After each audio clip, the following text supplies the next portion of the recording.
Okay, there we go. Hello, everybody. Welcome back. Sorry about that. We're doing some commission work today, and we're just hanging out, doing stuff. Um, we're hanging out in the Discord, drawing stuff. That's our plan. That's our plan for the day. Should I make this guy look more monstrous? I can't decide. I think I might want to hunch him a little more. Might make him a little bigger. I could just make the other guy smaller, I guess. Blam! Spoon Boy, thank you for the redemption.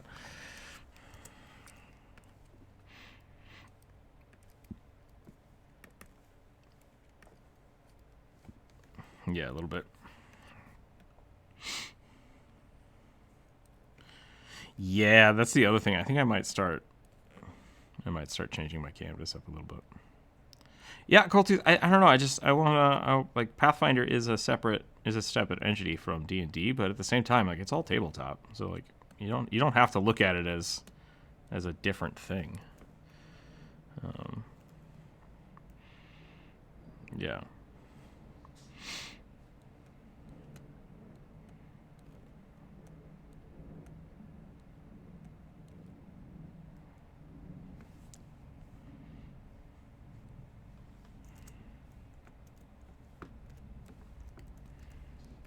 Excuse me. Nope. Nope. You can't say that. That's not how that works. Pathfinder is 3.5 compatible. It is designed specifically from the 3.5 rulebooks, which mean that it's close enough that you can easily convert a lot of the Pathfinder rules into those systems. Fifth edition is a shift different, but it's not hard to do those things. Like a lot of the gods, a lot of the there's really no reason you can't have all the things in both. So, oh man, this looks so weird. I don't want to do that. Why would I do that? That's what I'm saying. Like you're trying to separate Pathfinder and D&D, being like, oh, there's this huge rivalry. It's like there's not. It's just different. They're just two different things. I love both of them. I think they're both fine. They're very, very different. Why argue about fantasy and make believe? Exactly. Like I don't know why there's an argument happening or why there's contention. Is my thing. That's what I'm really getting at. I don't think there needs to be. I don't think there should be. Why is this? What is happening with my pen here? There we go.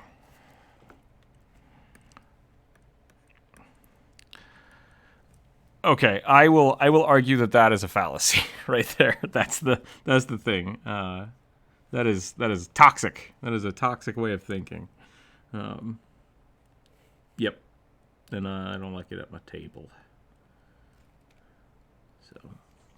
So that is exactly the thing I'm trying to get out of your head, is that like you don't need to. You really don't need to gatekeep or say like that's not right because that's from the Pathfinder universe. It's like that's fine. Who cares? I think it should be all inclusive.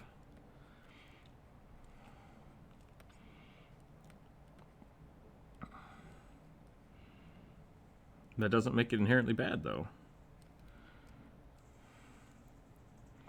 Blah, blah, blah, blah.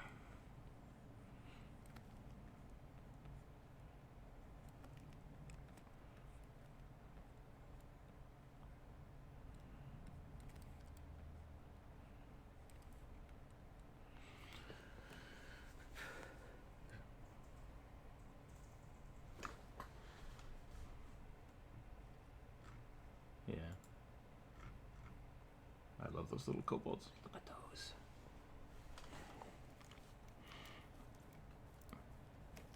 Okay. Yeah.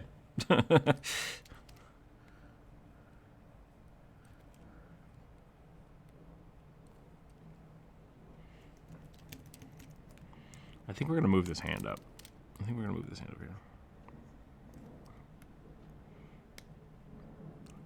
Lol.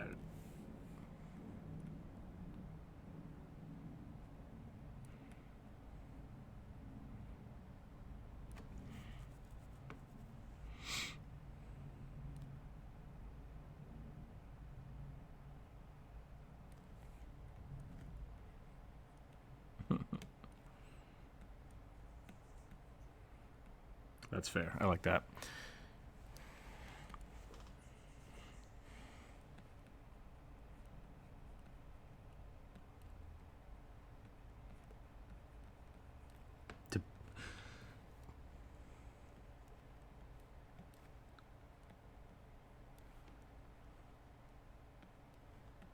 Ribs. Howdy, howdy, howdy, howdy, howdy. No, I don't think so.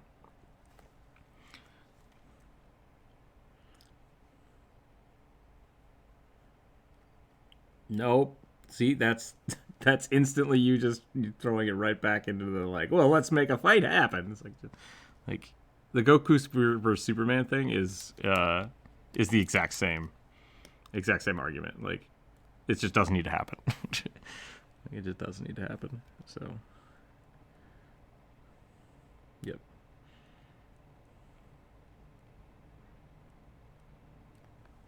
What? Oh, the barbarian asked if... Yeah, Jack, what are we talking about? Posting it again does not help us with context. Please add context. Navi, thank you for the howdy redemption, by the way. Howdy.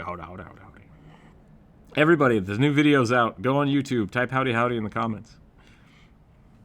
Let's see if we can break the YouTube algorithm by howdying. They'll be like, I think you're getting spammed. It's like, nope, I asked for this.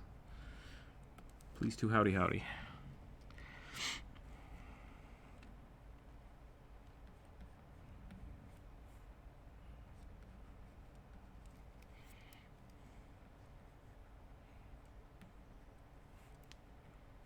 Mm-hmm.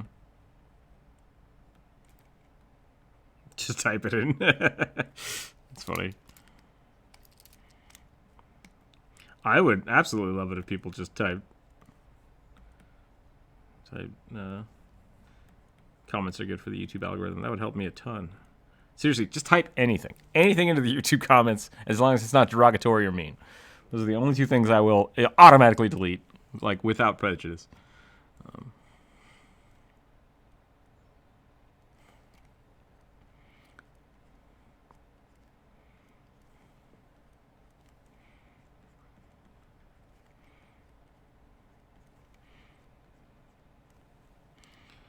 There's a reason I didn't make that joke on YouTube. Oh, bunny folks, sweet. They like to bang. It's like, all right, I'm gonna just not do that. Just gonna go ahead and go around that. Would allow you this as he wants to summon a chariot once per day. Jack, I'm so confused. What are we talking about? Barbarian chariots? I mean, you could have like a... yeah.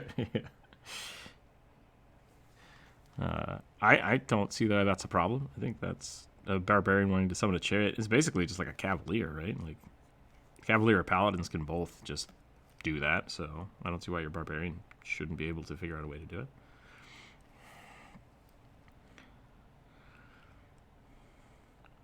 What, chariots?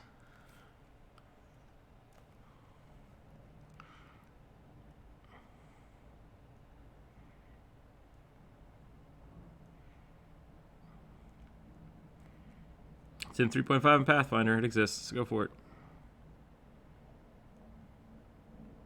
Does it? Nice. There you go.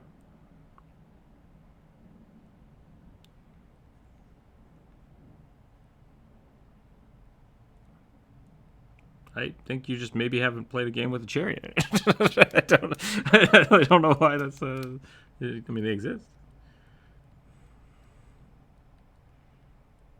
I made a comment the other day where I was like, what did I say? I think I said something to the effect of like, I've never seen this. That's weird. And then like 5 people in the comments were like, I've done that. It's like, oh, okay. So I just haven't seen it. Seems very strange. My player asked if he can summon a chariot once per day, and would you allow it? That super depends. Like, do they have magical spells that would allow them to do that? Like, do they have access to a chariot? Why are they summoning it and not buying it? Like, those are all questions that matter contextually. Howdy. Hello, Mr. Side. Thank you for the howdy.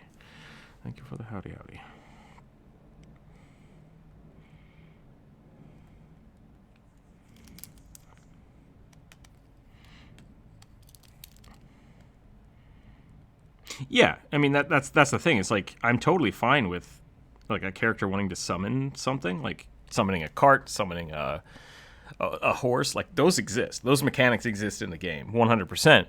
The question is like, if a random person's just like, I just want to summon I don't know, like a tank once per day. It's like, why?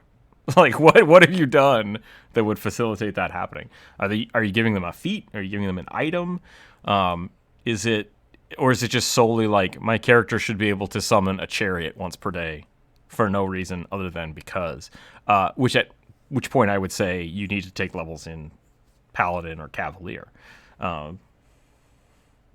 Just because mechanically that doesn't make sense. You're just giving them a random boon. Maybe their god is the god of chariots, and then I would be like, oh yeah, cool, okay. Like, but what mechanically is the reasoning for it? Because otherwise, I don't get it. Yeah, I mean, like, if hey, can I summon a chariot every day because everyone else in the party has these crazy god boons and my character feels lacking? And it's like, cool, let's find a way to make that work. I don't see a reason not to do it, except that it just doesn't make sense because it's out of context. Yeah, like I don't see the harm in doing it. It's just gonna give that player a bonus, right? It's just gonna make them that much more effective.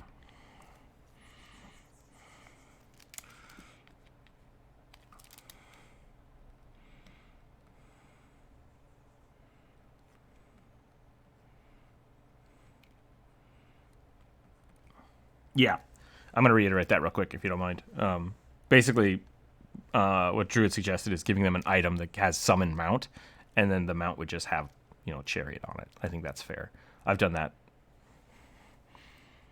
A mechanical, yeah, that's cool. A mechanical magical chariot would be a cool summon.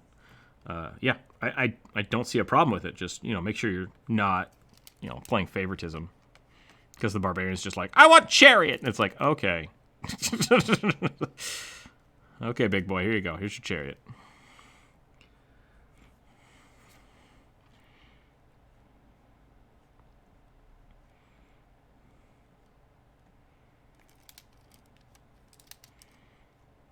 Paladin.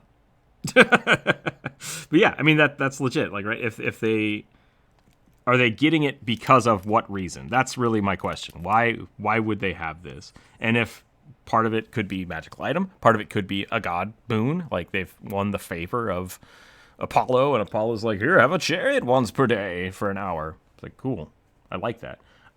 Mechanically I don't see a problem with it. Just the like why and what for. Yeah, my player asked to summon a chariot once per day. Why would I let you do that? That's a legit question. That's not satirical. Please answer me why you should have that.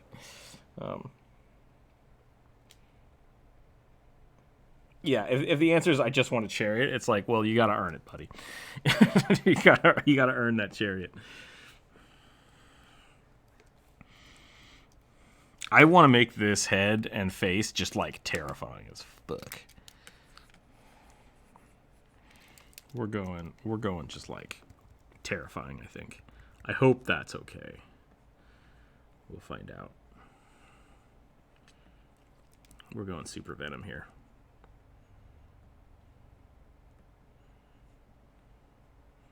Yeah, like I said, Cavaliers absolutely should be able to do that. Paladins can do that. Samurai can do that. Like, there's a whole book in Pathfinder specifically designed around, I think it's Ultimate Combat. Like, they added a whole bunch of gladiatory stuff, and part of that is a chariot, which is awesome. Google the spell Find Steed, and that'll give you the rules for the spell. Yeah. What are the rules for mounts? There's a couple different things you can do with mounts. Specifically, I don't know where to start with this because it can be really complicated. The simplest way to do it is that they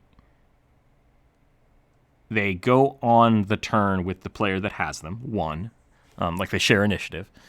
Two, their movement is usually pretty good, and then I have it take some action or some of the player movement to mount and dismount, as well as if it's not a trained steed or a magical steed, you have to roll animal handling, basically, to like convince it to do things, unless it's a trained or magical horse. In which case, you usually have like one or two things you can train, like attack. You can tell it to attack as a bonus action, or it can just attack on its turn.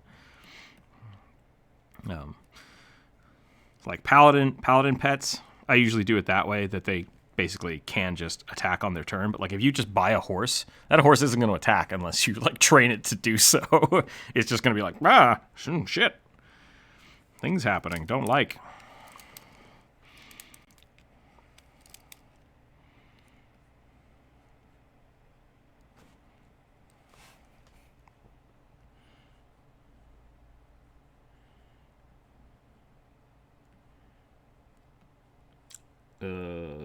Okay.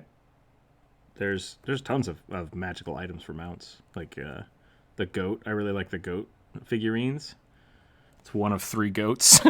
One of the goats attacks. One of the goats is a carryable mount. The other goat is like, oh shit, what's the other version of it? I think it might be a guard, like a guard dog. Like you just let it out when you rest. Something to that effect. I'm still a big fan of the horse that shits gold, but that's just me.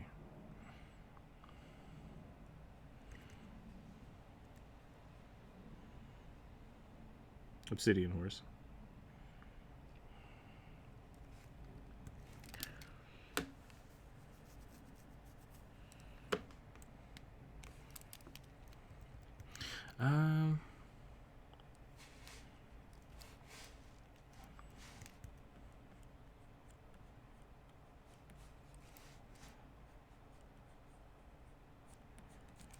So Goldtooth has this mount, right?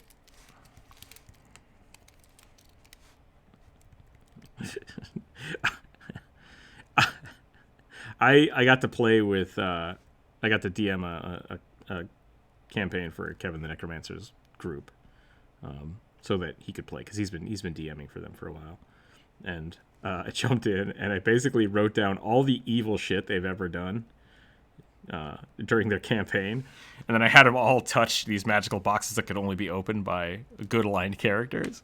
And so all the players walked up and touched it, and I was like, remember that time you punched that kid in the face? They're like, what? I'm like, you take 6 psychic damage. And they're like, the fuck is going on here? And so I got to give them a little bit of, throw a little shade at them for evil acts. And they're like, we're not evil characters. I'm like, well, I mean, it's just, these things reflect evil acts that have happened. It's not, I don't know. Yep, I believe so. But yeah, it was fun. I had a lot of fun. I think they had fun too. Hope they had fun.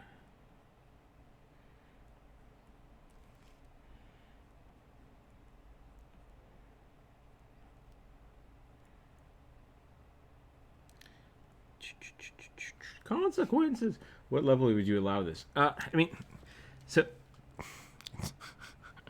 Jack, this is just, once again, it's so variable. If they are like level 3 paladins, should be able to find Steed, I believe. Maybe it's level 5. What level is the spell? I would look at the spell and see what level they would unlock that at. Level 5 sounds right. Yeah. So if it's a level 3 spell and you're giving it to him as an item, I think level 5 is pretty good. I also don't see why they can't just buy one. Like, make them have to deal with the fact that they have a chariot, and then if they lose it, they lose it, you know? Like, I love it. I love that stuff.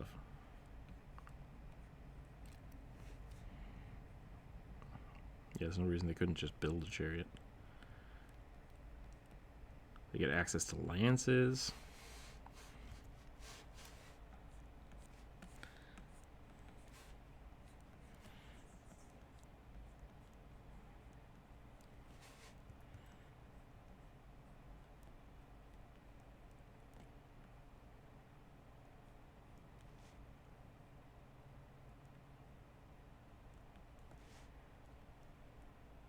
That's not how that works. Don't understand.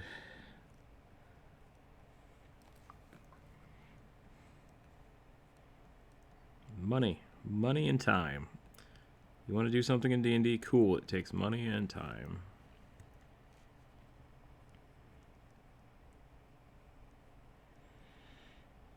Which is money and time.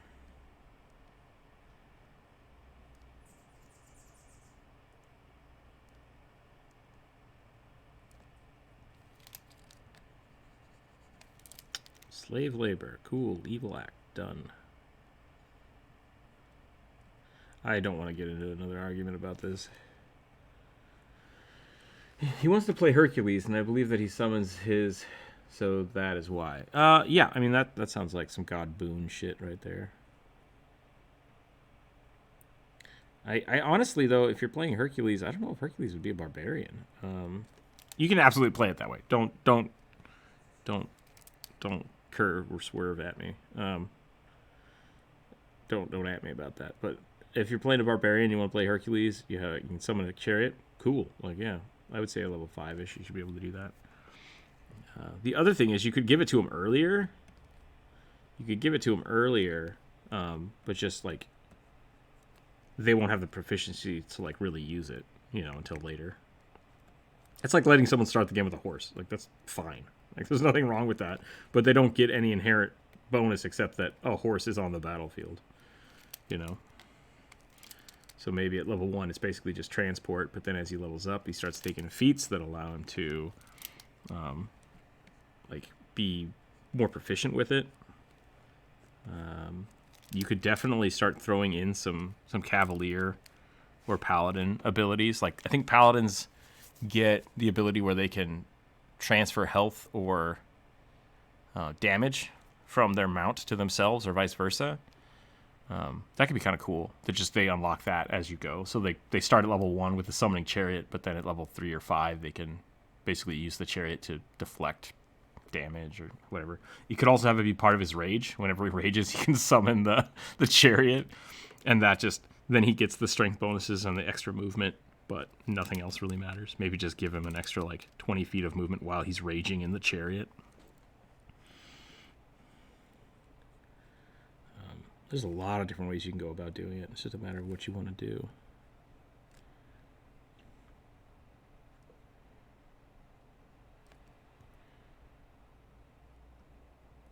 Not the weirdest thing I've heard of.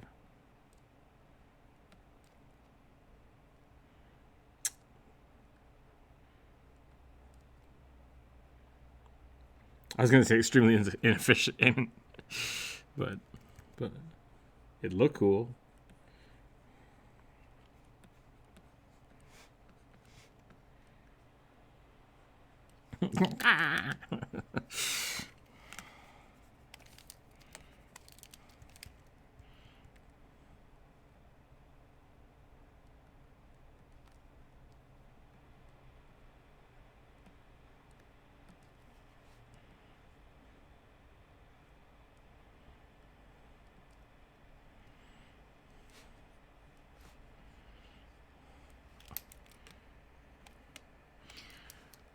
I was going to say just, kobold riding a snake, like having a saddle on a snake, would be pretty bad.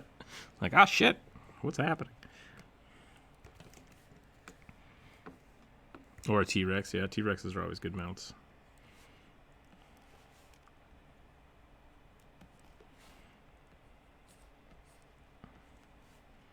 Jurassic Park is one of my favorite one-shots.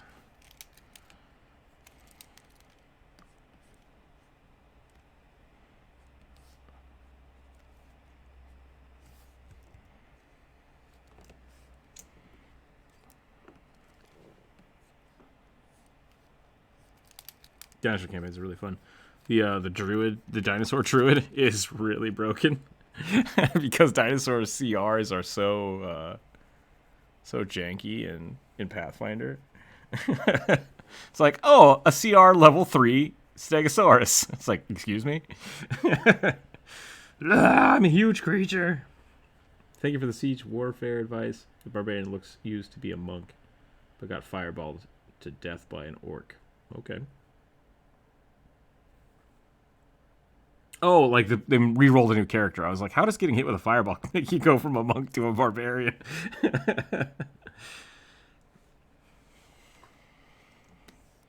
Yes. Why is... Oh my god. I'm not going to touch that one.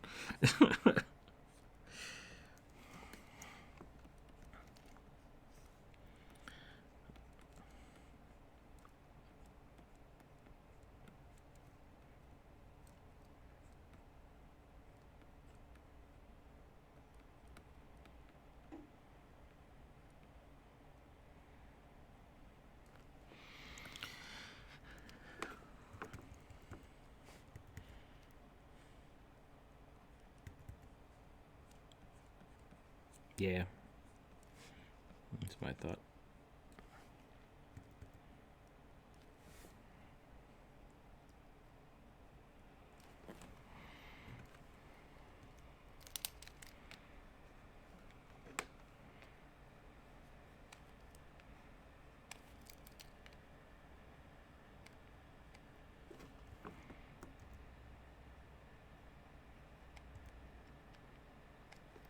$8,000 gold. Level 3 spell times... Basically, I think the Pathfinder way to do it is like 2,000 times the level of the spell times the caster level. Plus, and then divided by the number of dimes per day, so... Is it level 2 spell? Gotcha.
That's an interesting question.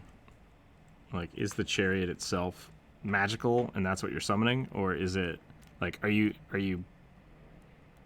building a magical chariot and that basically goes away till you need it? Or are you summoning in, like, an ethereal chariot that shows up whenever whenever it's summoned? That's weird. That's an interesting way. When you're talking about, like, building magical items, it's kind of interesting to think about that stuff. Okay, I think that face is way more terrifying.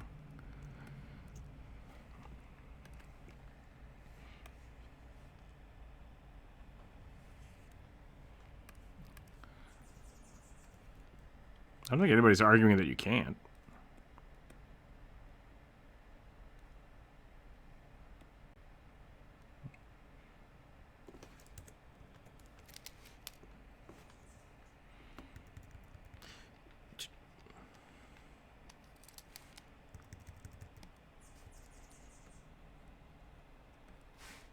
Yep.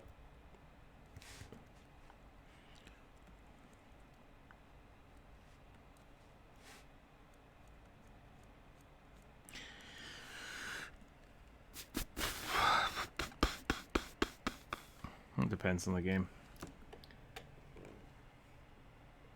You just now realized that Nightmare is a pun name? I guess the Nightmare is a super classic Magic the Gathering card.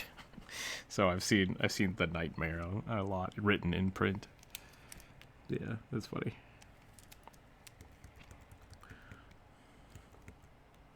Jeez, Druid. Figure out the puns better.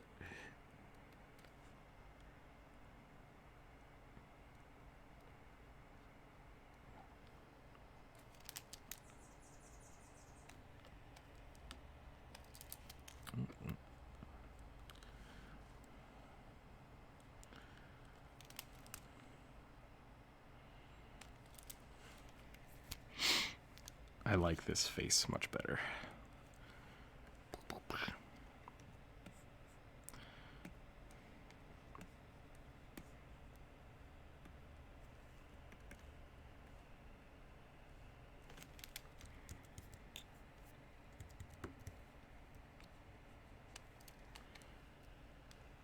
The charity is magical. Nice. Okay.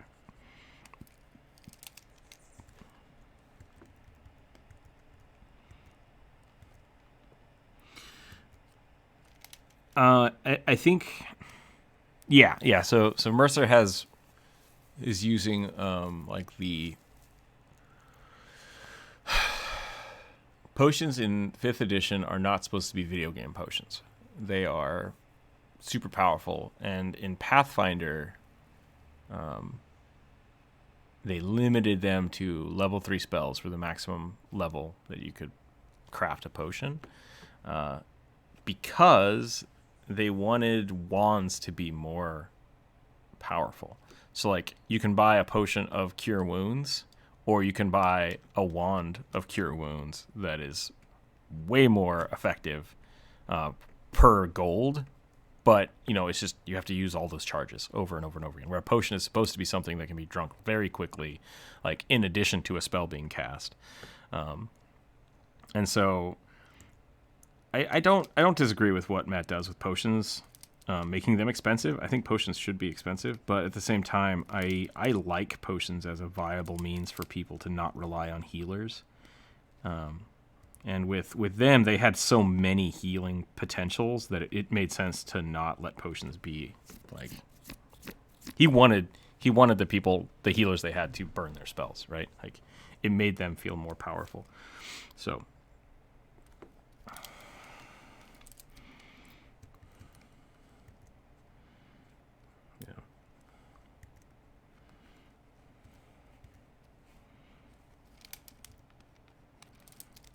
Yeah, that is interesting. Like 3.5 in Pathfinder do a 1d8 plus 1, and then 2d8, 3d8, but D&D does 2d4 plus 2, so it's a higher median, and the potions are just effectively they have a much less chance of being 1, right? That's the problem, because like I have seen people use a healing moderate wounds potion in Pathfinder and heal 5 health. And it's like, well, that sucks. Like, that's not great. So it is interesting, but yeah, I don't know. I like, for me, when I do potions, I let them scale infinitely, because like at level 10, a cure moderate wounds potion is just nothing. But I follow the same rules for crafting. So each potion does get exponentially more expensive, which is kind of cool. For Hercules, 7 life, should I just give him the false life spell as a feature? For Hercules 7 lives, no. I'm very confused again. It sounds like you're trying to make this character unique, but like I don't understand.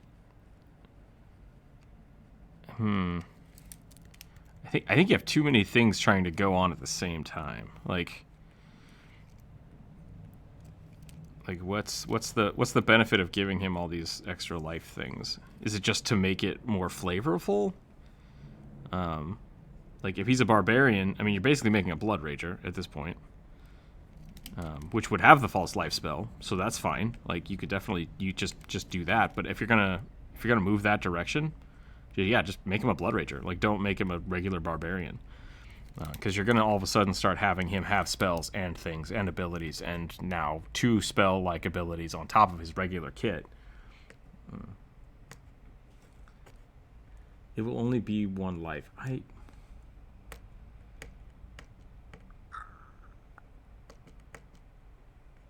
You're pulling on Hercules lore that I'm very much not familiar with. I don't know he had 7 lives or Magic Chariot. Yeah, I'm a little out of my depth here too.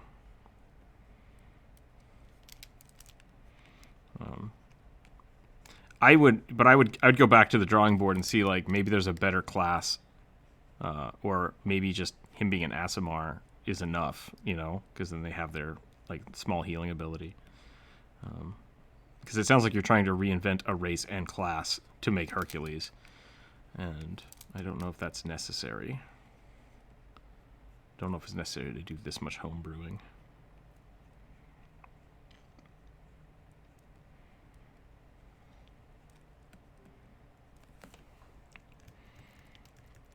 I like this hand. I hate this elbow. I think this arm is just wrong.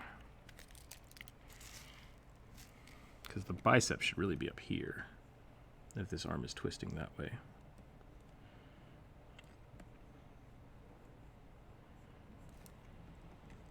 That's my worry. Sure, what's up?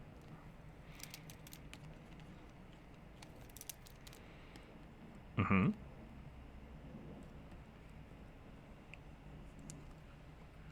Yep, the superior as well.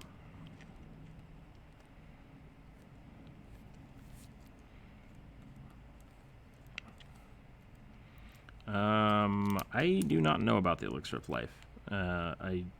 This is where 3.5 and Pathfinder kind of go out the window, right? And I homebrew it different because I don't like it. The 5th edition goes basically it goes I believe 2d4, and then the next one up is it 4d4 or 6d4 on the next step up? It might be 44.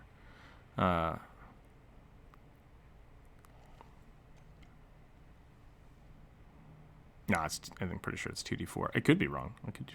But I think the potions.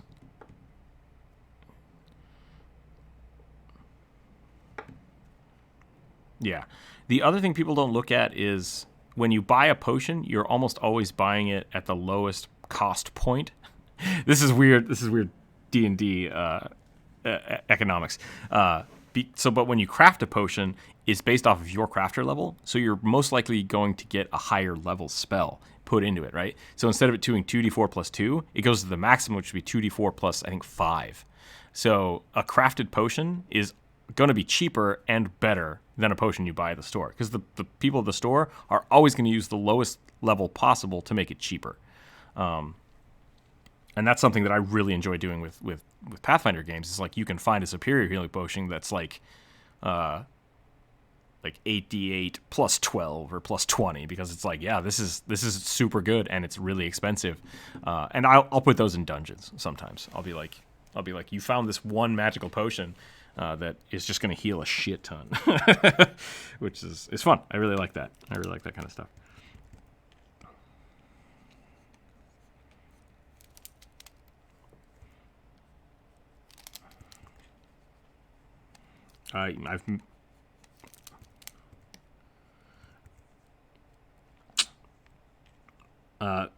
Yeah, Finny is that's her whole jam.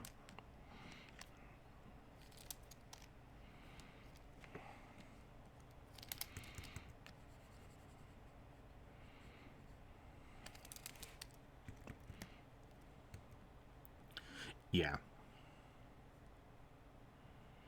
I think in 5e, if you go the alchemist route, it still requires like 2 weeks of work or something to make a potion. In Pathfinder, they did have the alchemist class, and they're like, oh, so at level 5, you can craft potions 4 times faster than normal, or you can craft 2 potions whenever you craft 1 potion, which is really cool. And that's where like the crafting feats come into play. And 5e just doesn't. They have not talked about it yet. That's the big thing, is they don't have any. They don't have a lot of crafting stuff written down, because they're still they just didn't want to complicate the game, and that's fine. Like a lot of the crafting things says talk to your DM, and that's it. That's the way they went for it. It's like, figure it out for yourself. All their 3.5 stuff still exists. All the Pathfinder stuff still exists, and they work fine. But yeah. Sorry, I'm dumping it on you. I know I wasn't what to do. I consulted with the community. Yeah, I really think just, you don't have to reinvent the wheel for cool characters. So make sure what you're trying to build doesn't already exist another way first.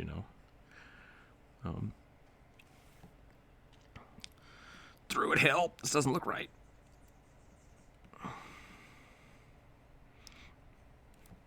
Are you drawing a satyr? Fair enough. I think this elbow and arm, it both looks right and is just kind of crookedy. I think this bicep is wrong. I'm not sure what I've done with this.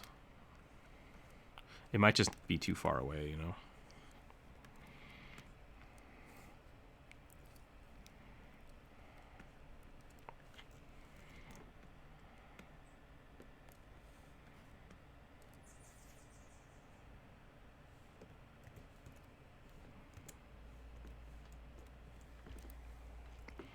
So maybe the bicep should start up here. Is that what we're doing?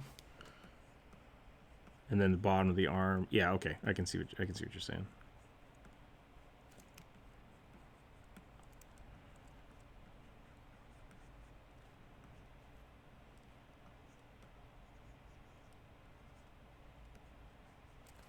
Yep, that looks better. Thank you.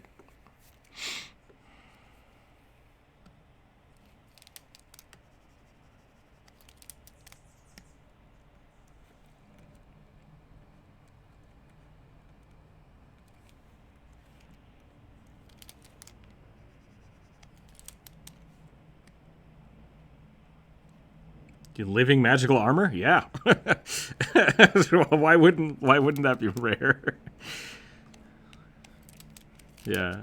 Remember, the 5th edition is basically post Age of Arcanum. Arcanum? Post Age of Arcanum.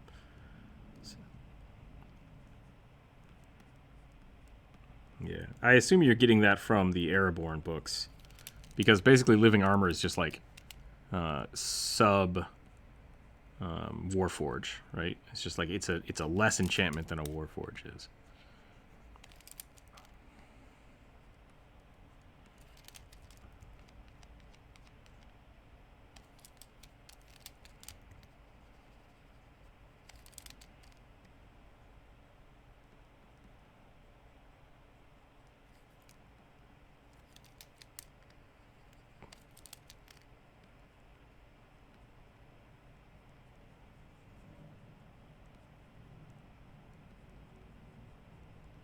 What?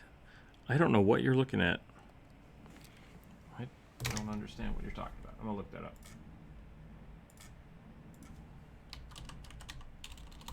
Yeah, that sounds like cursed armor.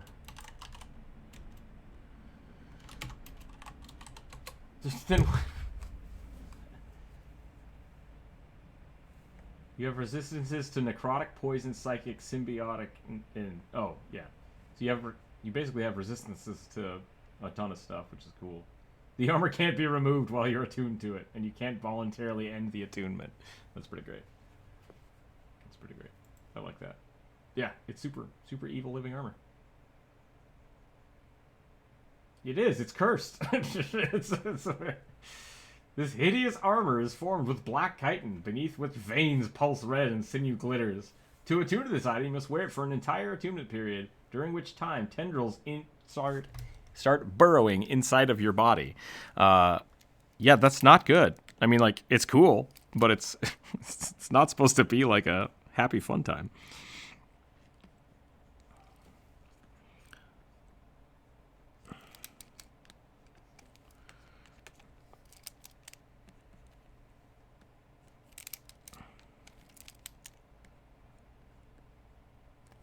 That's.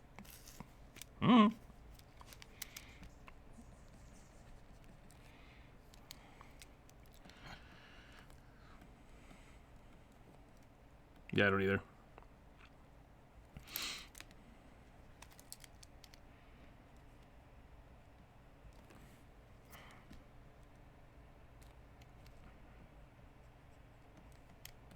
Yep.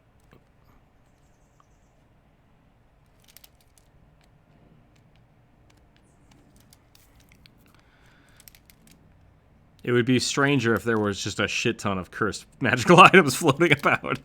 I think that would be more interesting. If like, oh, here's a super common, super powerful, evil fucking weapon.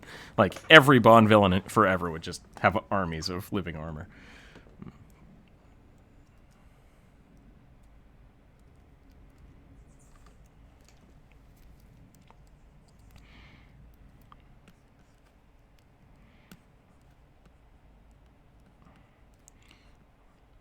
yeah, I mean, like, anybody that wears that is probably going to die from it at some point. And so it's like, do people then pick it up and keep using it, or does it get thrown away?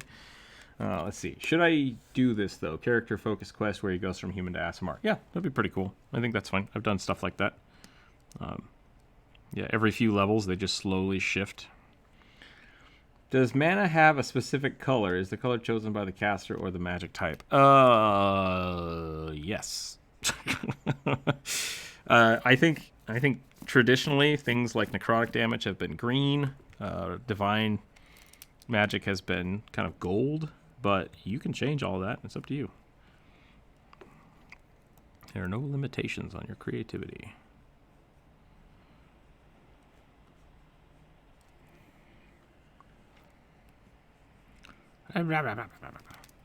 This arm is gonna just drive me bonkers. Elbow here, elbow here. Kobolds can't see purple. Sorry, that was me being a dick. I'm sorry. No, I'm just being contrary for no reason, and that's not what I want to be. That's not what I am.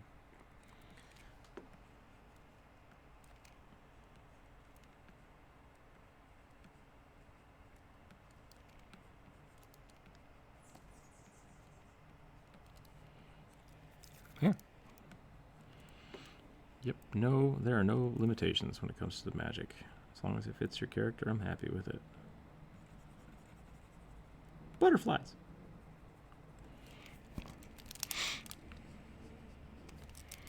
Hand size, hand size. Forearm, shoulder, forearm, shoulder. Elbow should be right here. That's better. That's better. We'll make that pretty dark.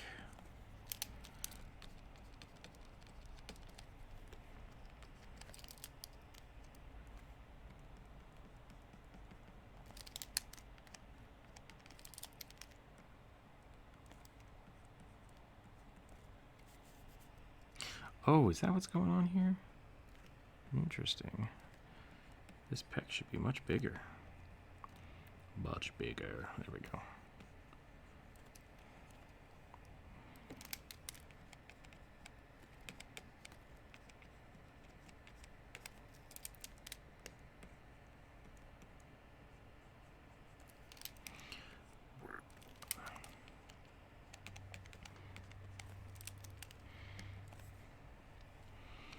I should probably have some of the tendrils coming off of his back. He's too big.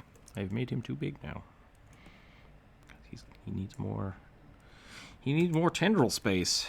More whippy tendril space. He's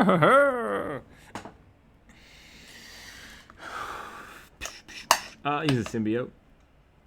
I like to play with it. The colors of magical auras are based on the person who casts it. Yeah, I think that's fine. Flavor of magic is like saying put a flavor of red in it. Okay. If red's the color you want to go for it. I think that works, right? I think that works out just fine. Works out just fine. This magic tastes like beans. If that's how your magic manifests itself, you know, it is what it is.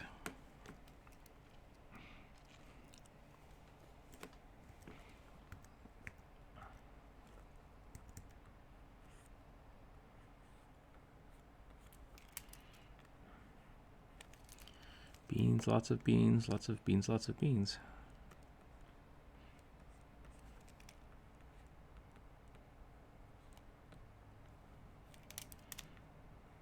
The ozone or the beans?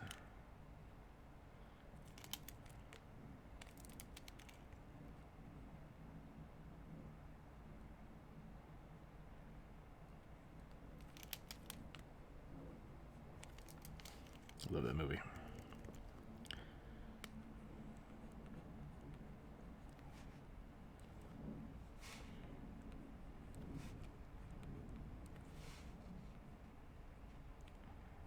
Yeah. What if he can, like, control him by pulling his hair? It's like, okay.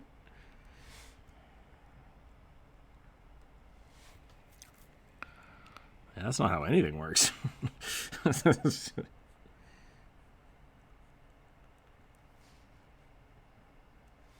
Yeah, there's something really wrong with Linguini. Like, he can become a perfect choppy chef just by someone yanking on his hair. Maybe it's a rat power. This new Ratatouille movie kind of weird.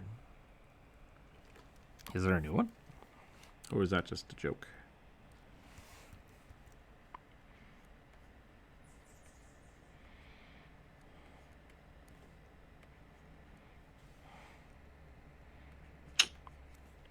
That is true.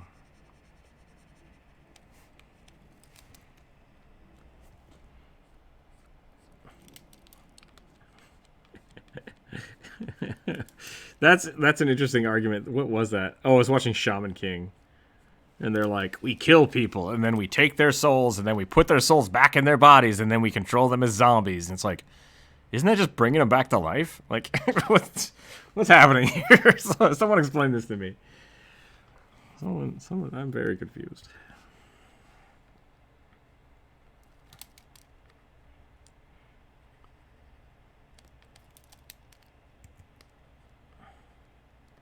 Gross.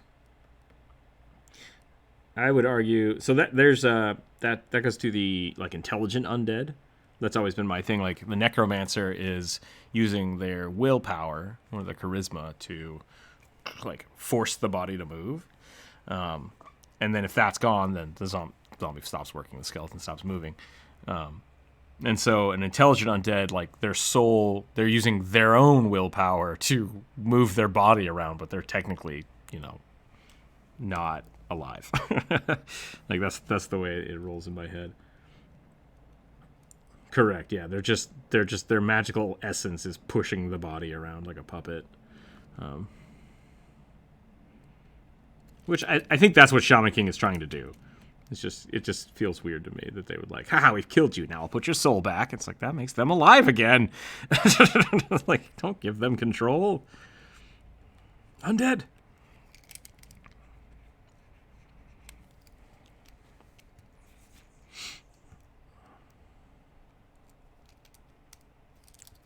Good, bad. I don't know how to respond to that.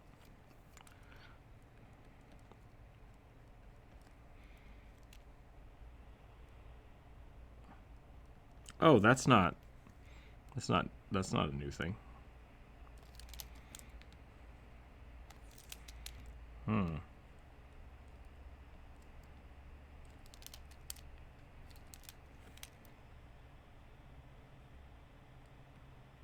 Okay. So you've got a white zombie.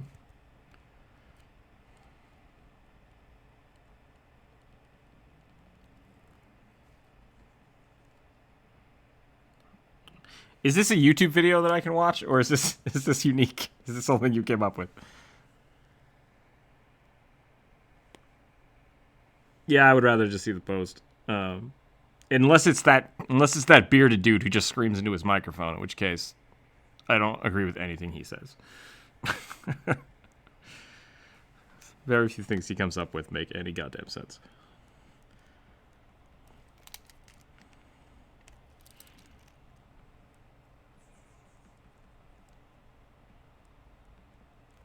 Is it that guy? There's a really cool, if you do want to make like a zombie nuke, there's an item in Pathfinder called what is it? Flesh wrapping? Flesh warping tattoos? I can't remember what it's called, but you can graft an item or a spell into a zombie. So that you can basically put like a delayed fireball in a zombie and then like go over there and they just blow up. Kind of funny. It is D&D Shorts. Fuck that guy. It is the guy. I'll watch this video, but shame on him. Shame on him.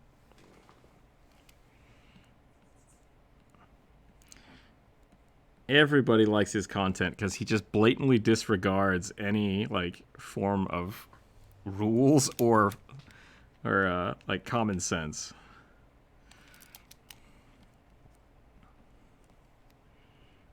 Nope. Because the rules. Yeah. Specific, like one I saw that for like really set me off was the purple worm. He's like, oh, at level 1, if you're a conjuration wizard, you can just conjure purple worm poison. I'm like, yeah, but it's ineffective. If it does any damage, it doesn't work. And so his interpretation of that is it does its damage and then goes away. So you do like 1,000 damage, but like if any damage happens, as soon as 1 point of damage happens, the poison stops being a poison and it's ineffective. In my mind, like that's where the argument comes in. It's just like, well, technically, it's like, no, you're doing something not in the spirit of the spell, and that like that's where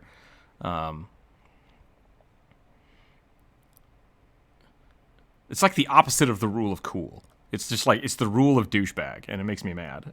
It's like this. I don't appreciate that kind of.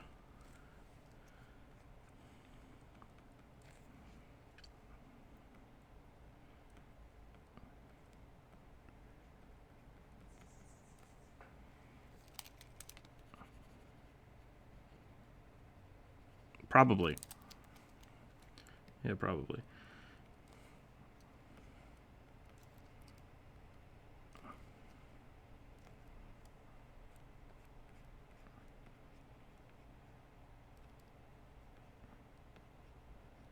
Yeah. It's I yeah, what can I get away with? That's a good way to look at it. Right. It's very rarely like, oh, you know what would be really fun for the party? It's almost always like, look what I've done to break the game. It's like, get out. I don't want you in my game anymore. Like you're not doing this to have fun with everybody. Because there's some fun things you can do. Like loopholes are fine sometimes, and like technically that's cool. Okay, I like that. But when it's specifically just like the whole we talked about a few weeks ago, punching a Tarrasque to death from the inside as a golem. It's like, cool. I mean, like, go ahead. That technically that's rules as written. Like you can do that. It's not fun. It belittles the encounter, but if that's how you want to deal with it, you can do that. It's just very it's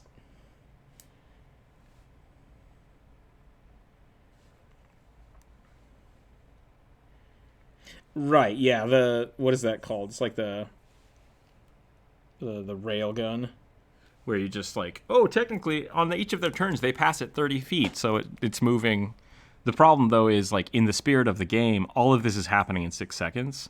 So in my mind, that item itself can't move more than 30 feet in around, right?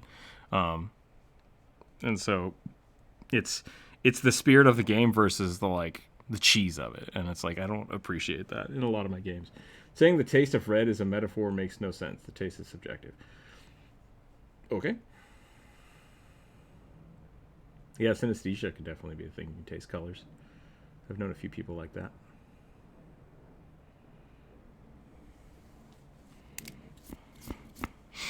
Yep. Yeah, no, I've been harping on a lot of YouTubers lately, partially just because I've been struggling with YouTube and I shouldn't be so bitter about it. But moreover, these kind of like short, kind of gotcha videos are just driving me up the wall because my feed is just full of them. And I feel like a lot of the information is just kind of hot garbage. So it's just like you shouldn't be telling people to do this because now people are like, I've invented a new thing that I can do. It's like, one, you didn't invent it. Two, it doesn't work. And now it's just gonna cause people to argue with their DMs or with their parties, and it's like, oh no, please don't do that. Exactly, yeah. And so I really wish people would come up with content based around like, here's some fun things you can do with characters that don't break the game, or here's fun ways to play a character, not like, here's how you break the game, it's so fucking cool. It's like, stop whatever you're doing. This is not conducive to a good D&D environment. Like, this is super toxic and I don't like it. Who is this beard guy? Yeah, I was shitting on D&D shorts, which I shouldn't do. He does make a lot of really really interesting content, but for the most part, like his shorts series just skyrocketed in popularity, and a lot of them are just because people are like, "Did you know you can do this?" And I'm like, "You technically can't do that." Like, I don't know why he's promoting this, And I got inundated with a bunch of people sending me those videos, and I'm just salty about it because it's just like I allow a lot of shit in my games. This is just straight up like malarkey.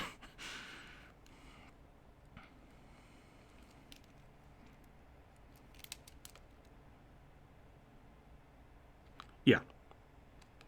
Right, and I think that's the sensationalism of it. Is just like, oh shit, you can do 3,000 damage at level 2 if you completely ignore the rules. It's like, great. I don't know. Like, it doesn't. To me, it doesn't start a conversation. It just starts an argument, and I don't like it. I don't like it. D&D shorts. Let's chat. Let's chat about your bullshit. Let's start an argument.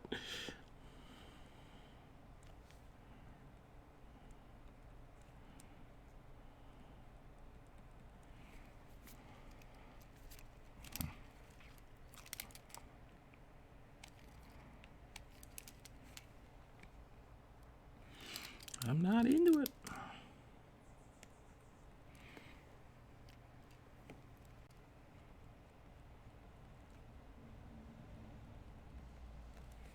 Blah, blah, blah, blah, blah, blah.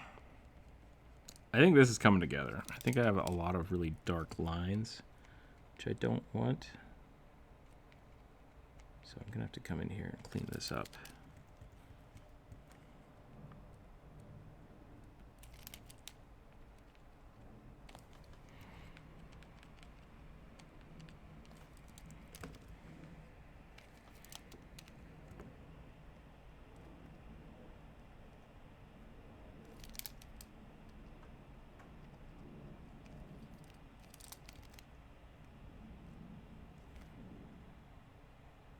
I don't know. I'd have to watch it. But for the most part, yeah.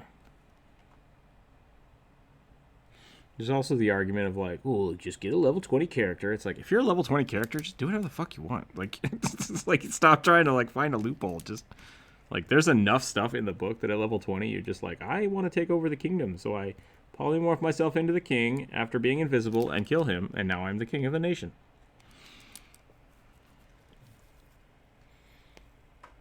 Yeah, that's what I'm saying. Like, once you're level 20, you win. You win the game.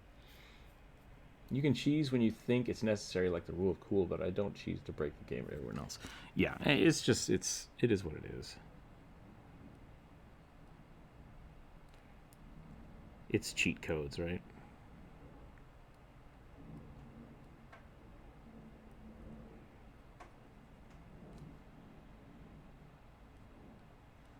So you cheat.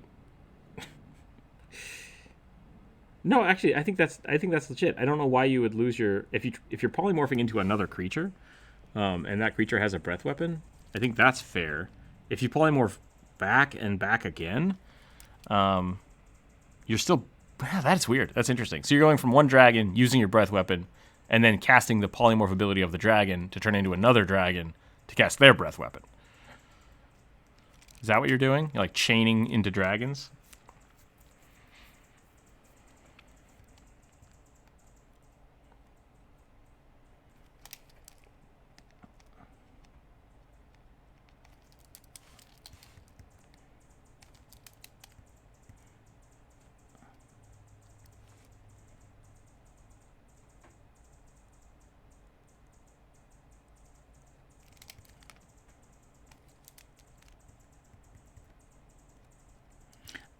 Yeah.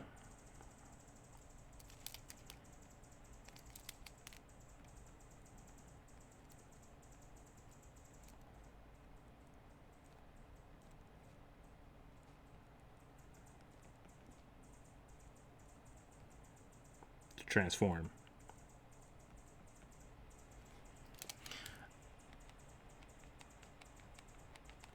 I don't see that. I think that's fine. I actually don't have a problem with that.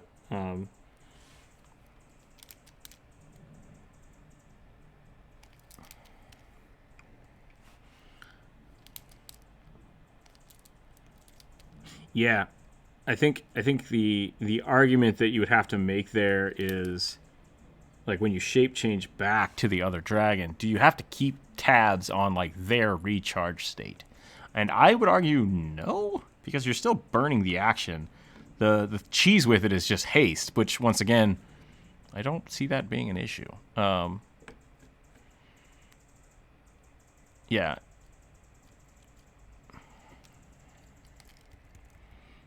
Or casting it. I mean, yeah, you're burning a spell to get the effect, and then you're burning a shape change every round to use a dragon breath weapon, which I would argue is good, but you could also just attack 8 times as a dragon.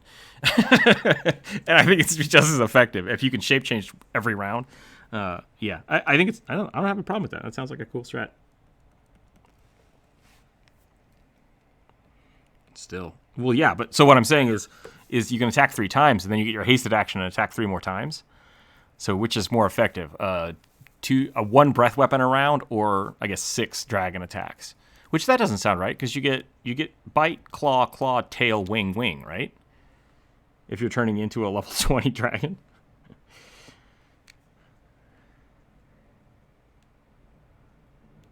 Okay, that's 4. So then you could have 4 twice if you're hasted.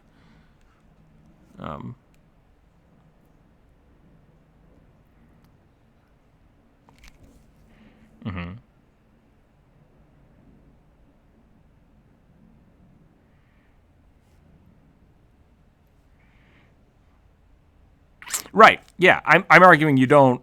I'm arguing you don't shape change. You just use the hasted action to do another attack action, which is 4 attacks. So it's the breath weapon would be really good against like a whole bunch of zombies. But if you're just fighting one guy, you just fucking attack him 8 times. Like that's gonna be awesome. Unless like the tail might not be able to hit him, because that's legit. Like I like that the wings and the tail are directional, but.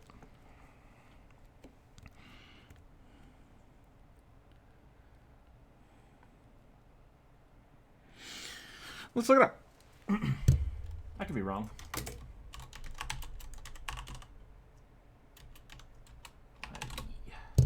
Haste. Yeah, I'm gonna look it up right now.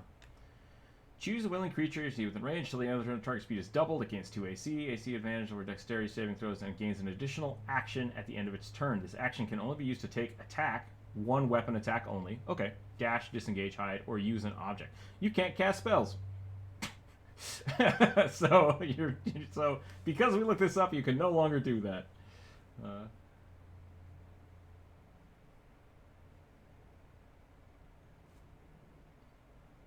This action can only be used to take the attack, 1 weapon attack only, dash, disengage, hide, or use an object or item. Yep. You done played yourself. Nope, can't do that. You have to. The haste action is specifically an attack, not a use of breath weapon. 1 weapon attack.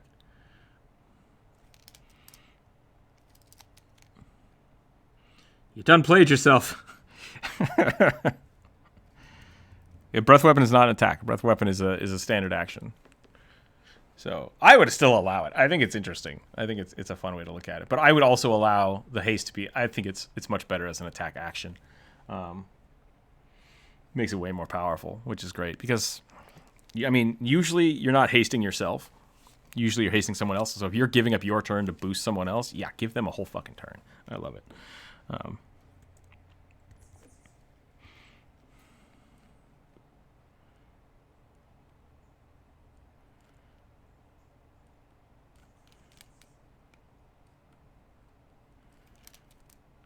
Cool.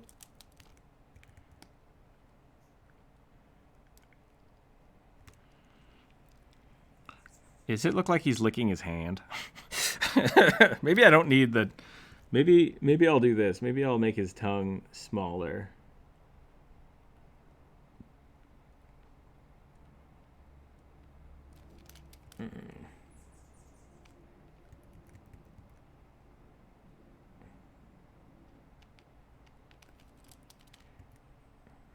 Like I said, I'd totally allow it. I think it's awesome. I think it's really cool, like switching from dragon to dragon.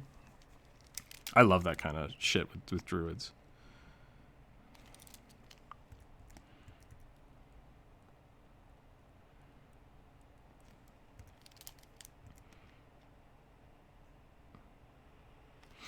Yeah.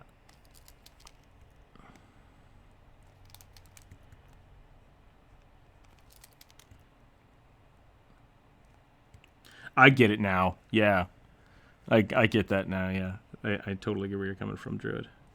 Something else to think about, like, I play a lot of Magic the Gathering, and this is, like, Magic the Gathering is a lot of very definitive and specific word choices because of it. And that's one thing, like, with the Rabbit Folk video, go watch that right now, everybody. Let me put a link to it in the chat. If you haven't seen it, go write howdy howdy in the comments. They say you can, once per round, you can. I just accidentally clicked on the cat video again. Once per round, you can roll a d12, and you get to move that many number of feet. It's like, why the fuck would you do a d12? If you roll 12, you can only move 10 feet because you can't move extra. Why not just do a d10? But if you do a d10, it's a 50-50 chance. So with the d12, you have a higher chance of moving 10 feet. As well as because they made it 12 feet, if you use the jump spell, you actually gain an additional square, but only one additional square, which is interesting if you do that. Because that pushes it to 16 feet instead of, whereas if it was 11, it would only be 13 feet, and it wouldn't change the number of squares. So it's interesting that they did it that way, and I think that's why they did it that way, specifically for the jump spell. But it's only the interaction with the jump spell that requires it to be 12 feet instead of 10. So kind of cool. Kind of cool that they did it that way, but I'm pretty sure they did it specifically for that word verbiage of, like, tripling things.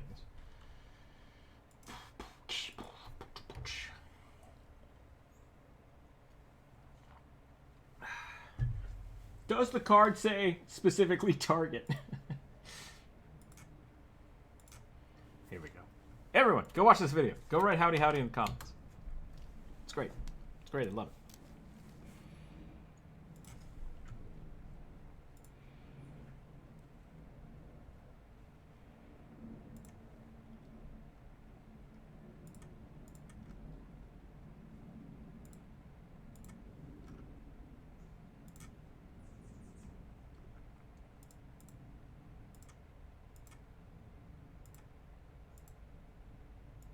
This guy is, oh man, this guy makes me so mad. He's using so many Magic cards without citing any of them. He's using all the D&D books without citing them. I'm so mad. Cite your fucking... I clicked on it while I was switching away. I assume his whole thing is just every day summon a shade, put it in a pocket dimension, then throw the pocket dimension at somebody. Yeah, that's not super...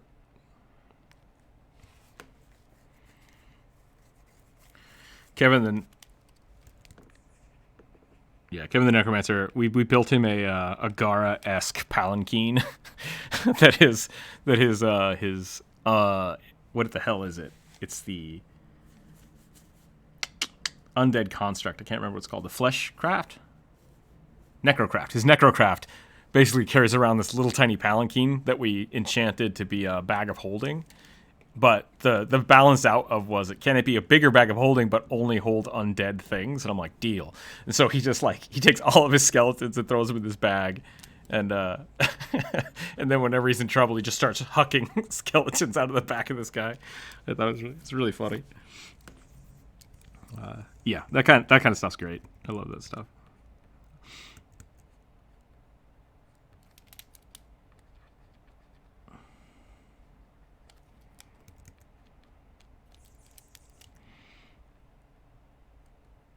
Yeah.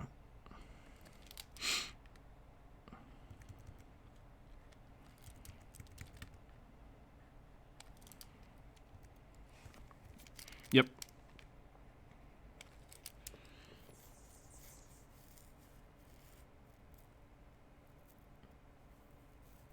One second. Let me answer this.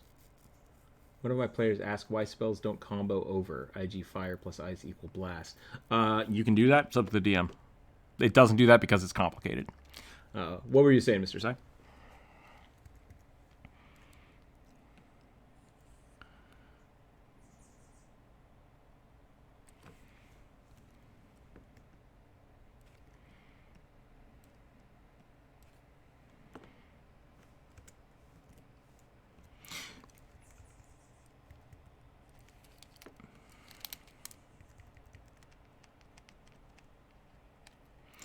There is.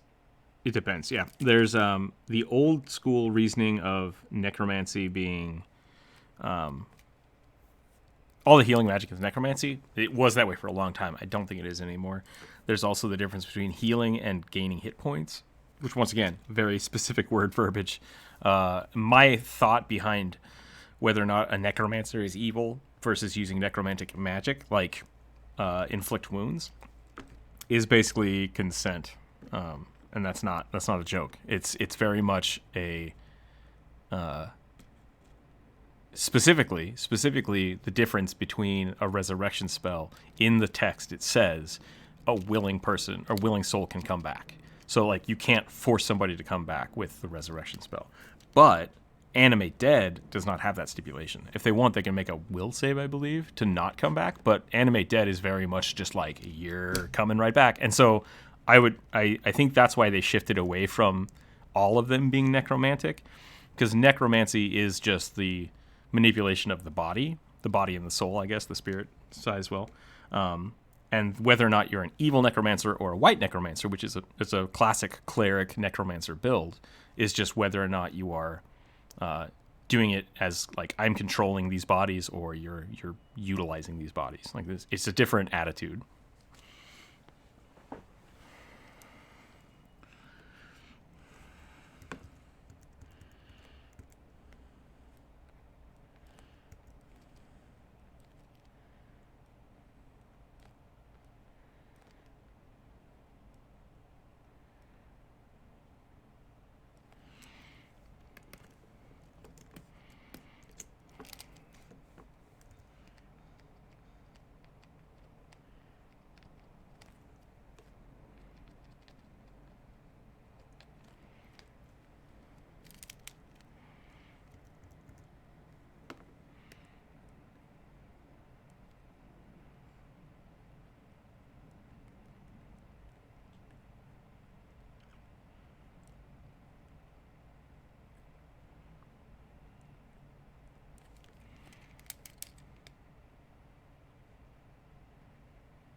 Yeah, I would argue that basically like the necrotic energy that is resurrecting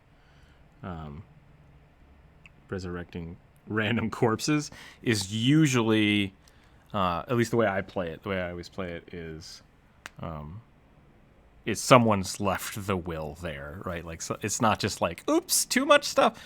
Yeah, like a ghost is either someone has summoned it and locked it to a location, or like their death was so violent that they locked themselves there with their energy. And that's why like the Raven Queen, which I don't know if is a good example, the Raven Queen, Urgathoa,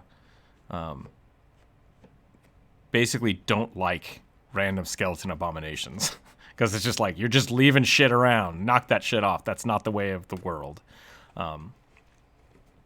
Yeah. And so while a lot of evil type necromancers can tap into that energy and summon skeletons and stuff, they're not just like, I'm just going to keep pumping skeletons into the world for fun. It's like there's usually a will behind it. And so a lot of my evil like dungeons with necromancy in them have like small phylacteries or like spells or things are enchanted. Specifically because somebody put it there. Yeah, someone made it happen that way.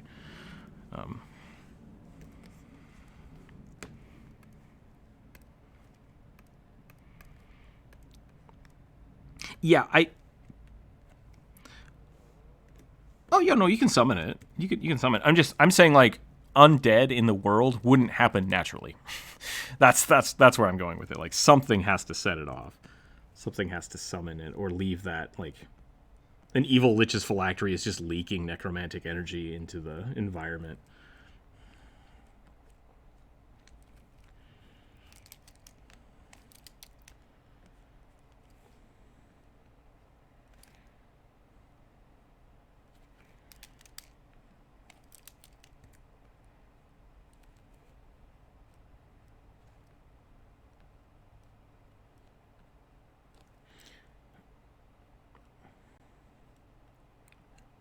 I mean, there's the Shadow Realm. Um, I guess you could consider like Hell or Hades a different zone for the dead, but like my argument would be that they want to stay there. Like that's why it exists to hold all that random necromantic energy that's floating around.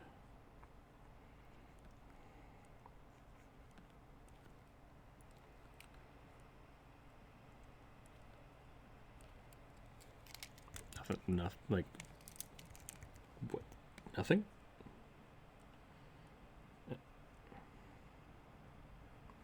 Yeah, I mean, it would work. I don't know what.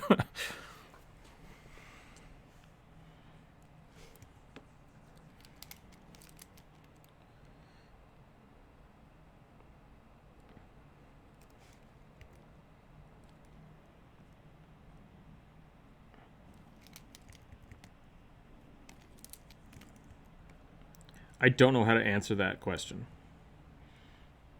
because there's way too many. Like if we all of a sudden resurrected George Washington, would he become the president again? No, he would just be a dude that came back to life. Like that's what that sounds like to me. If you used, yeah, the resurrection spell is designed for that kind of stuff. Like that's why evil evil lords always like, I'll be dead for 1,000 years. My faithful subjects will revive me. It's like we should probably stop that, right?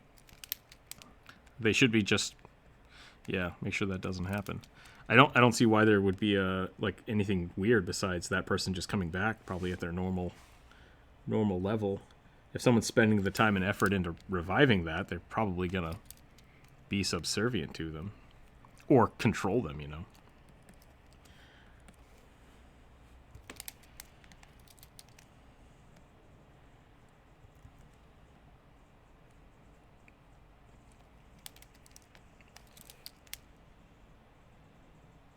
Yeah, because I think okay, yeah. How would the followers react to their deity being revived? Probably pretty good, because I assume they were the ones that did it. Yay, we succeeded. Now to complete your plan.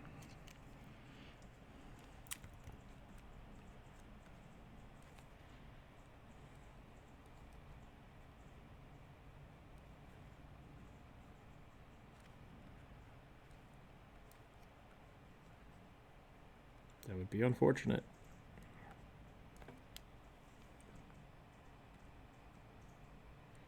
I mean, I think that's probably more. I mean, think about how many times people are like, "I'm gonna summon this giant demon." It's like you just summoned a demon. It's like, yeah, but no, he's gonna be my friend. And it's like, no, he's gonna murder you. Why would you? Why would you do this? True resurrection is considered a necromancy spell. Yeah, I mean, I don't know if true resurrection. I don't know if true resurrection has a uh, a stipulation on it, depending on where you're playing it. But yeah, true resurrection, you don't need the body. It's just a huge ritual you have to do to bring someone back.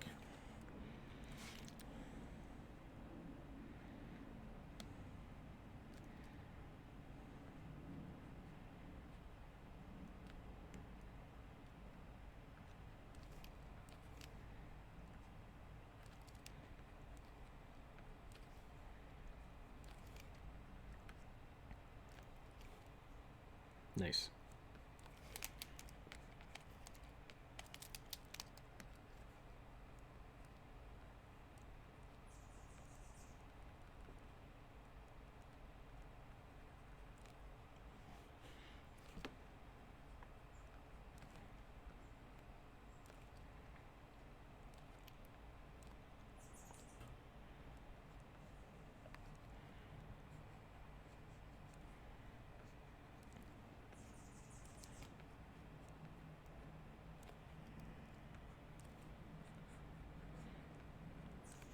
That being said, monks have perfect bodies and don't age.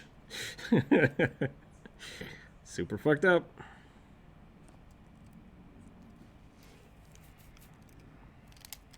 I'm gonna look that up. Is it?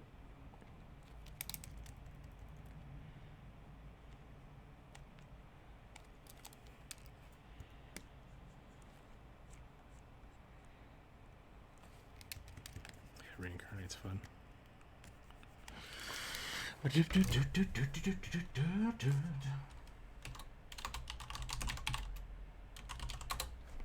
Ow.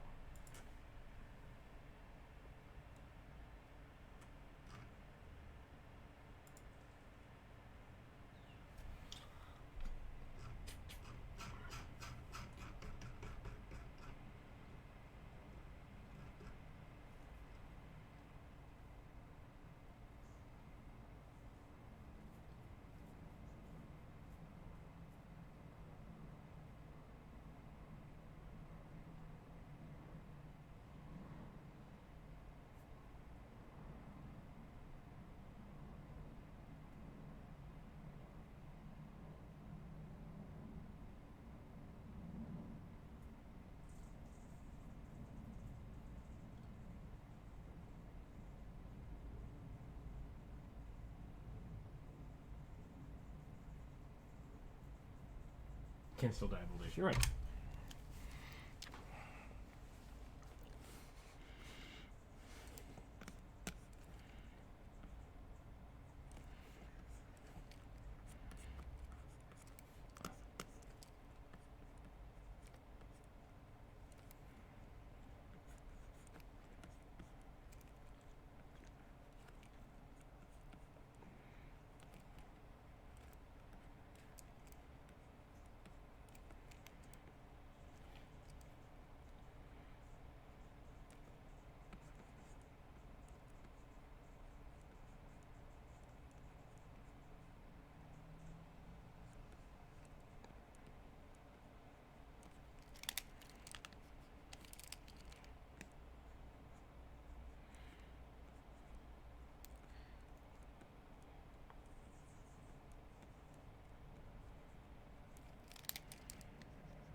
Yeah, you're all doing it wrong anyways. You're just using magical jar. Grow yourself a body.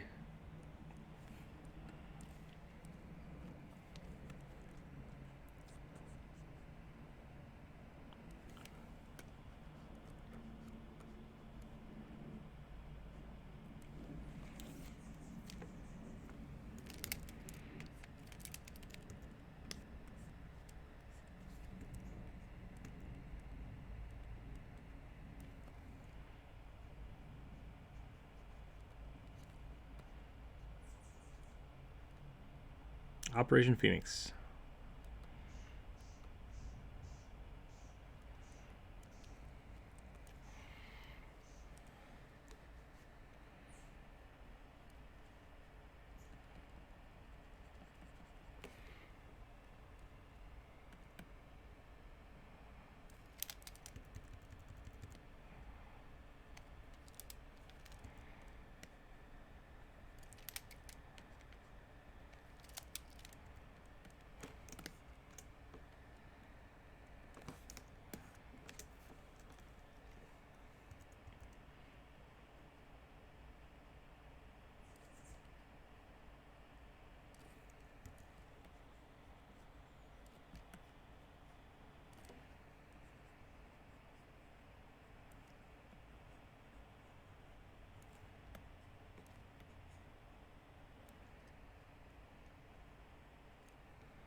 Comic Dungeon Majesty has an interesting take on bodies and switching between them.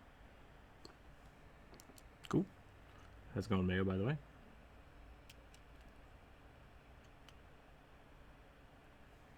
Leo from TV. Shout out the Discord channel. What do you mean?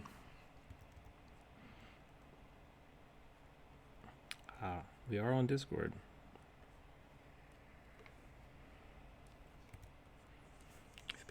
interested. Yeah. It is almost... Oh, it's 12:30. Jeez. We're just going and going. Howdy.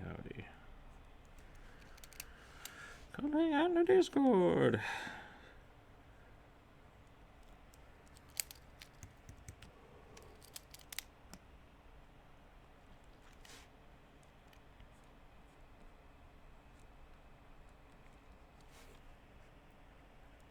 I hope everybody has gone to the new YouTube video and typed howdy on it. No, then you'll just get you banned from YouTube.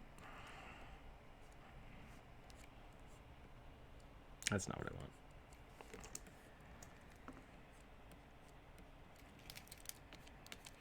We need engagement.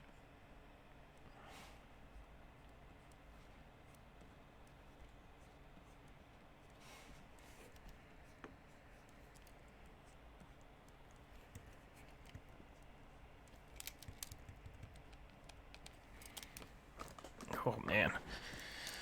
Oh, boy.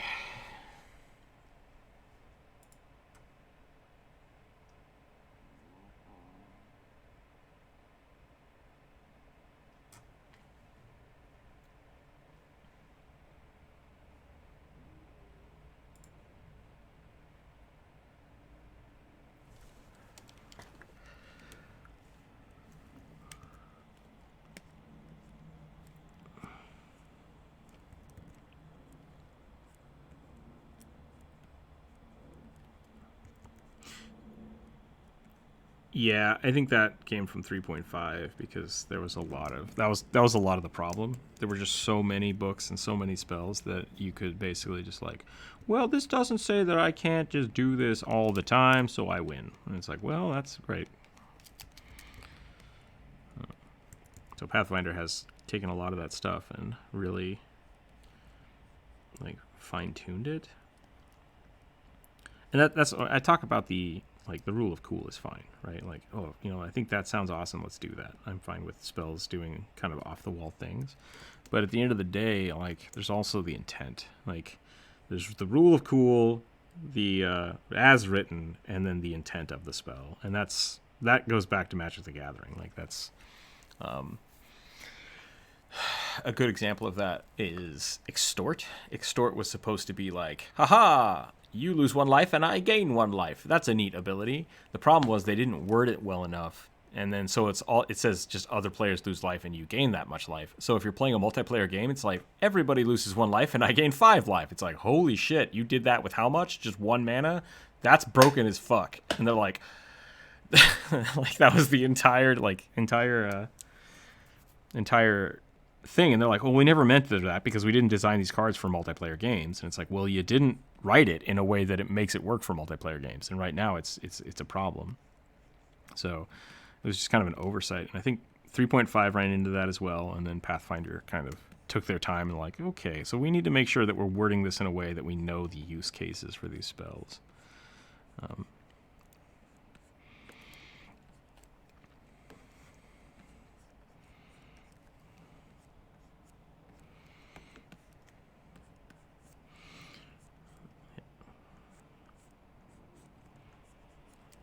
Yeah.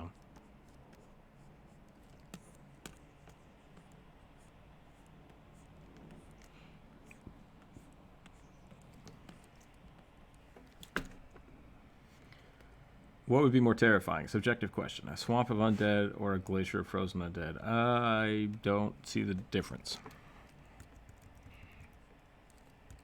I assume yeah. If frozen dead is a variant of undead, then they're probably more powerful than the regular undead. But if you're talking about just like frozen zombies, that's not scary. Just break them. Just break them.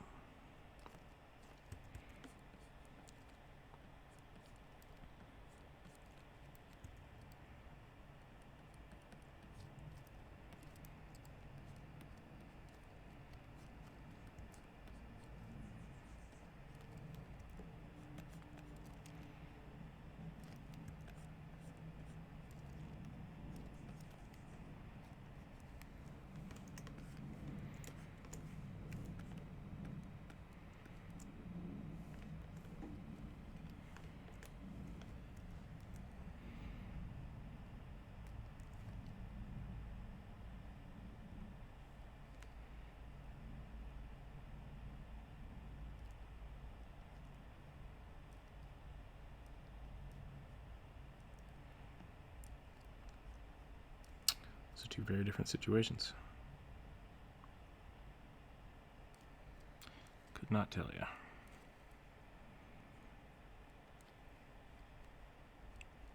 It's very subjective. Plant zombies in the bog, swamps, grab those things and pull them underwater. A swamp full of those would be more terrifying to me than zombies, but frozen in a glacier. Yeah, I don't know. I don't. Frozen in a glacier zombies is just frozen in a glacier zombies. I don't do well with weird horror stuff.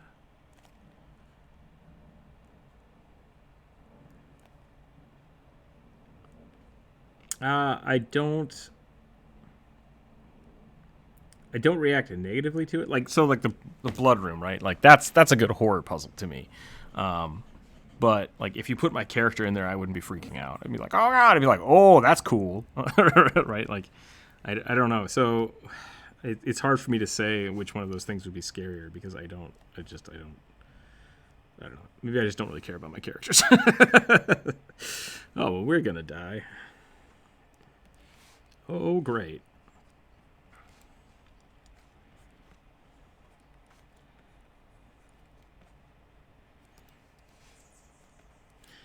But it would also depend very much on the character, right? Like,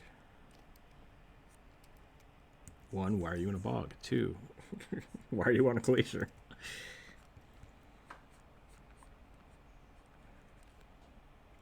If the question is, should I put my player through one of these? Yeah, both.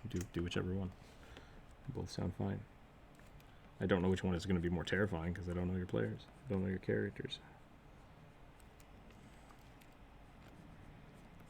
Subjective.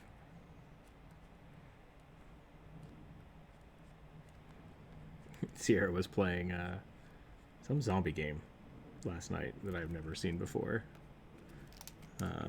One of the characters, I think one of the characters turned into a zombie and then started trying to eat the other characters. Sierra was not happy about this. And I was just like, oh, just put them down. It's fine. Like, they're done. They died already.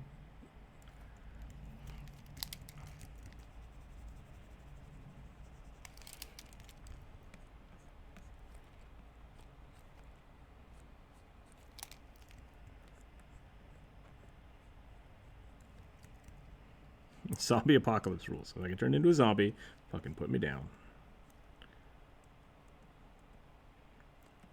Do not try to save me unless you're like 2 days away from finding a cure.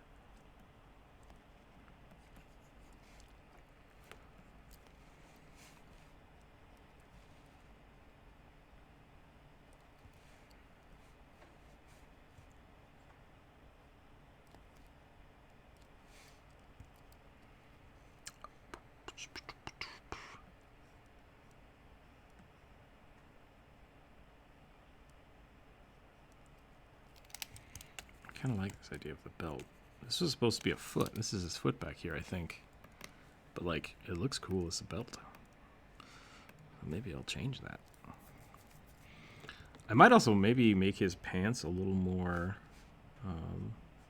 maybe give him a little more drapery. And then that'll kind of fill in. Yeah, that'll kind of fill in some of this. Gotta go. See you later. Thanks for hanging out.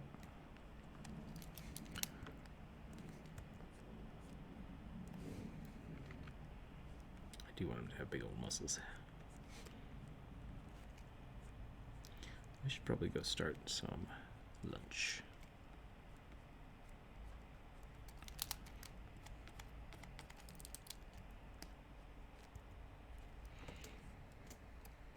Okay, I think we're done with this old line layer. Update this a little bit.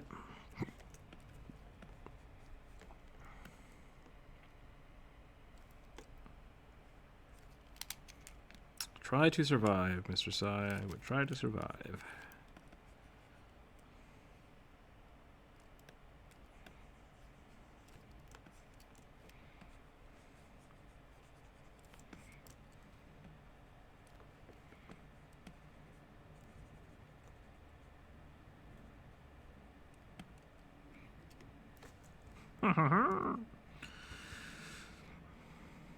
drawn so many beefy boys this week.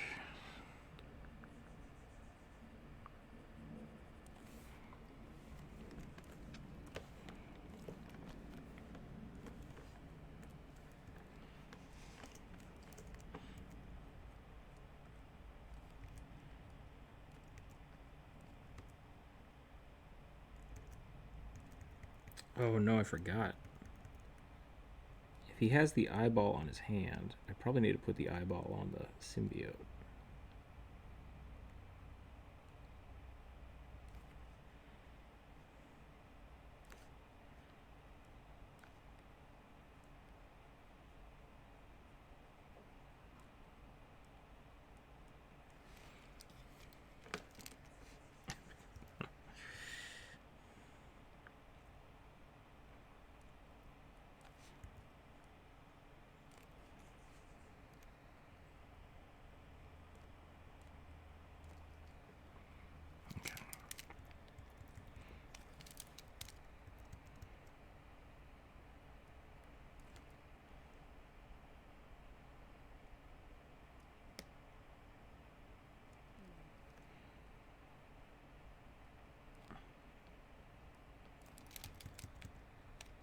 Yeah, catch you later. See ya. Okay. And there were two. I think I'm probably going to take a break. I'm kind of burning out here. Maybe I'll come back and play some Pathfinder. But I think we're pretty much done here. I need to make this more interesting. I need to make the belt a little more interesting. I think that's going to help. Give him some belt here. Give him some chain here. I gotta give everybody some beads. That's my thing.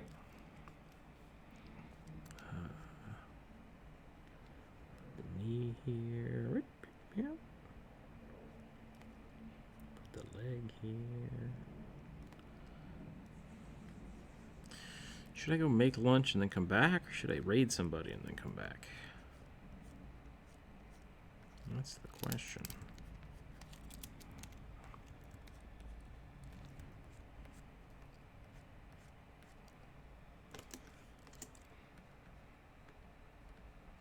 Should we make a druid?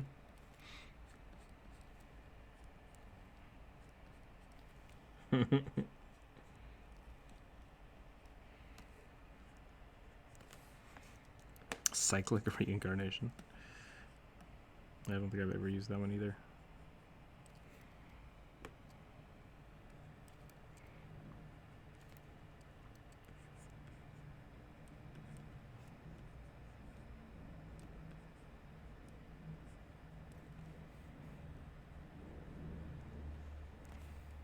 Oh, weird.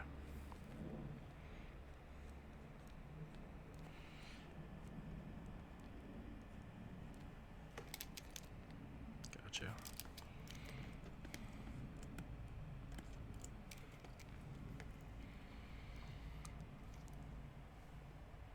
Interesting.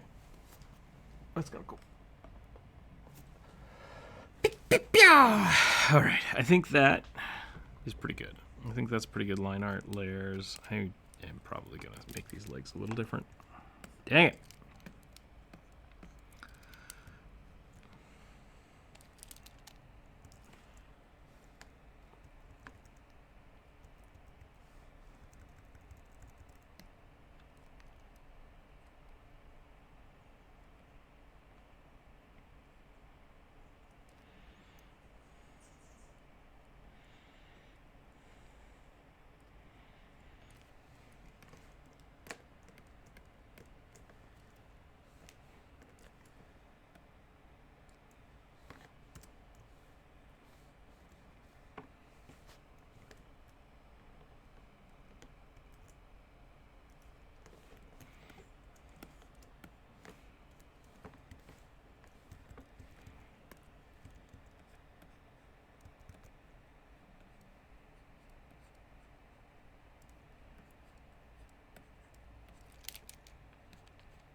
What's happening here?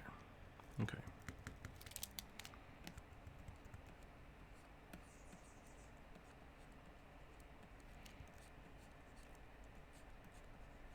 Yeah.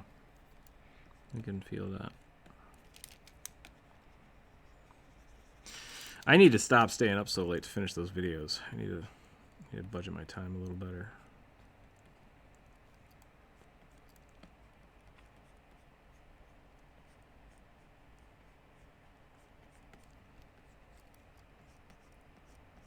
Gee, I'm tired. I'm tired today.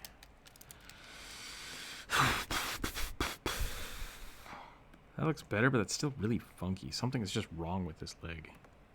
I think it needs to be behind the hand. Might be the problem. Yeah.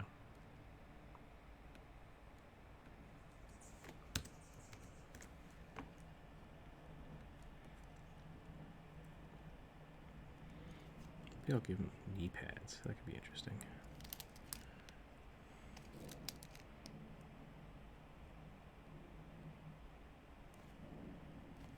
Why is this foot so tiny?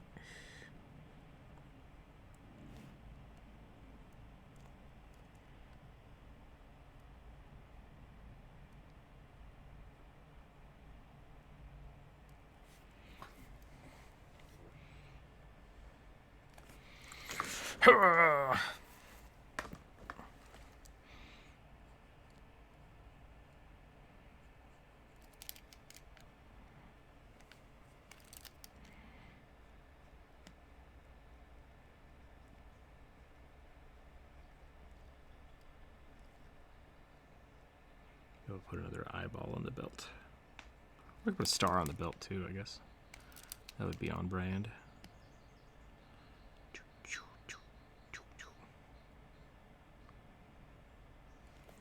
Something like that. That's looking pretty cool. I think that's going somewhere. I might want to add some more tentacles. Maybe we'll make them a little beefier, a little more. Then I think that's probably it. I'm gonna go take a lunch break. Let's take a lunch break. Maybe we'll come back and play some Pathfinder here in 20, 30 minutes or so. Just for funsies. Let's see if anybody's online.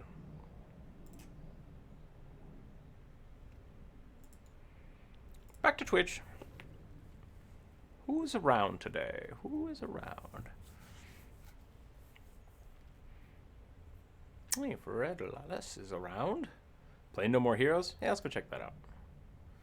Let's see what he's up to today. It's going to be epic and there's going to be energy. Thanks everybody for hanging out today. I hope you're all doing well. Have a wonderful weekend. Go check out that video. Share that with everybody. Yeah, stay happy, stay healthy, keep your dice on the table. We'll be back a little later this afternoon. We'll play some games and we'll hang out. So, bye everyone.